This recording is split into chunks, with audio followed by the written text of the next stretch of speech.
Hello students, we are discussing the science questions for term 1 grade 10 exam and has a very interesting question that says which one of the following conditions is true for the state of stomata of a green leaf shown in the given diagram.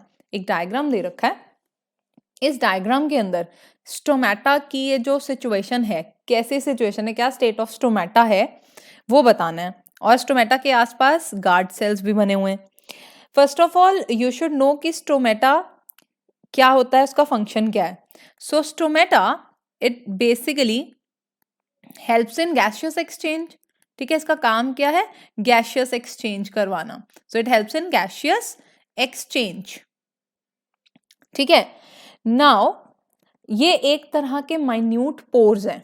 ये जो diagram है, this pore, stomatal pore, it is basically found in the epidermis of leaf. ठीक है, ये epidermis of leaf में आपको ये structure दिखता है, या स्टेम में भी दिख सकता है। ठीक है, और इसके आसपास आप देख रहे हो गार्ड सेल्स हैं। अब होता क्या है, this stomata is a pore. I said it's a pore, it's a opening, it's an opening. So opening can either be closed और इट कैन बी ओपन। इस केस में ये जो ओपनिंग है ये बिल्कुल बंद है। So it's a closed stomata which is shown in the diagram. ठीक है, डायग्राम डिपिक्ट्स क्लोज्ड स्टोमेटा। अब मैं बार बार बोल रही हूं कि opening and closing of stomata का पूरा मैकेनिज्म है। ठीक है, अभी मैंने ऑप्शंस पढ़नी स्टार्ट ही नहीं किए हैं। जैसे मैंने डायग्राम देखा, मुझे इस डायग्राम को देखते यही पता लगा कि इसमें opening and closing of stomata की बात हो रही है। सबसे पहली चीज, opening and closing of stomata क्यों होती है? It occurs due to, how it occurs due to the turgor changes. Turgor pressure के अंदर जो चेंजेस आएंगे, द टर्गर चेंजेस किसके अंदर, in the surrounding guard cells. Guard cells के अंदर जो टर्गर चेंजेस आएंगे ना, उसके कारण बीच का जो पोर है, स्टोमेटा है, वो ओपन या क्लोज होगा।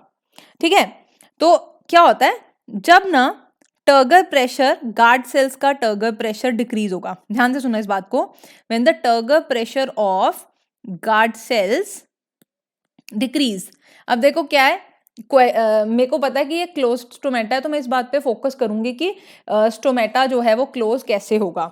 अगर टर्गर प्रेशर गार्ड सेल्स का डिक्रीज हो रहा है तो क्या होगा, ये जो इनर वॉल है ना, ये क्या है, ये इसकी इनर वॉल्स है।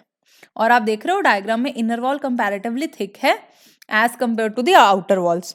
अभी इनर वॉल्स जो है ना, they will sag, the inner walls they will sag due to decrease in turgor pressure of the guard cells. जैसे ये सैग होंगी, पहले ये ऐसे फूली हुई थी, सैग होने से क्या हुआ, ये अंदर की तरफ आ गई। So it will lead to closure of stomata, it will lead to closure of stomata. ये ओपनिंग अंदर की तरफ आ जाएगी। ठीक है, तो पहले ये ऐसा थी ओपनिंग, अब due to sagging this opening will be like this, it will close down. Now how this happens, it happens due to loss of water from guard cells. Loss of water from guard cells.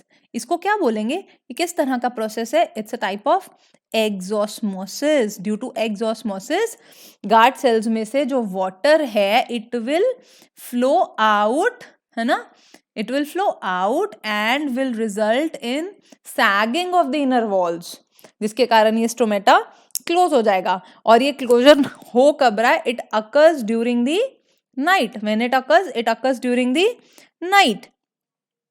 ठीक है, so exosmosis से stomata gets closed at the time of night. Morning में opposite हो जाएगा, सब चीजें opposite हो जाएंगी ओपनिंग के टाइम पे, क्योंकि डायग्राम में हमें क्लोज्ड दे रखा है, तो मैंने क्लोज्ड के बारे में सोचा। अब मैं ऑप्शंस पढ़ती हूँ। अब हमको ये बताना है कि इन चारों ऑप्शन में से कौन सी स्टेटमेंट, कौन सी कंडीशन ट्रू है हमारे स्टोमेटा के लिए। ठीक है, सो फर्स्ट ऑप्शन से large amount of water flows into the guard sales.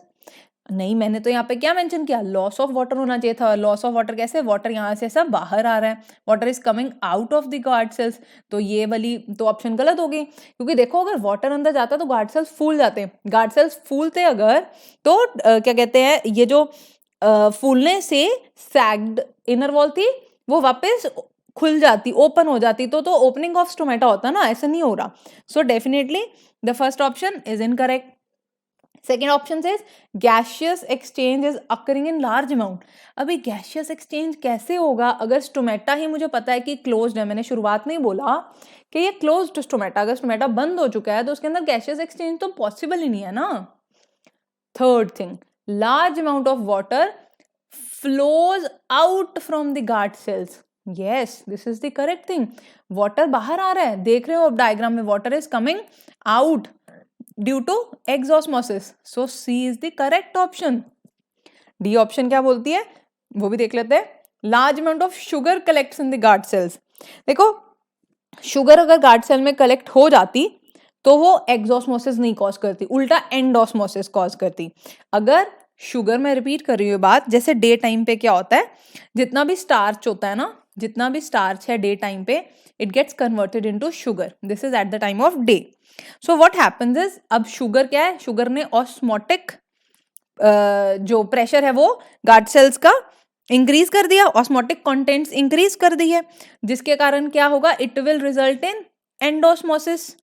Endosmosis से क्या होगा, it will open the stomata. पर ये दिन के टाइम पे हो रहा है, ठीक है. पर हमें जो यहाँ क्वेश्चन दिया है वो क्लोजिंग ऑफ स्टोमेटा पे है.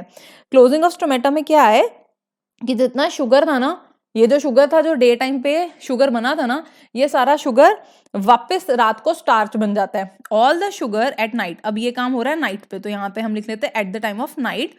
All the sugar it gets converted into back into starch. अभी ये वापस स्टार्च बन गया, तो स्टार्च बन गया तो अभी क्या होगा, एक्सॉस्मोसिस हो जाएगा उसको बराबर करने के लिए. Exosmosis will result in closing of stomata और क्लोज्ड स्टोमेटा.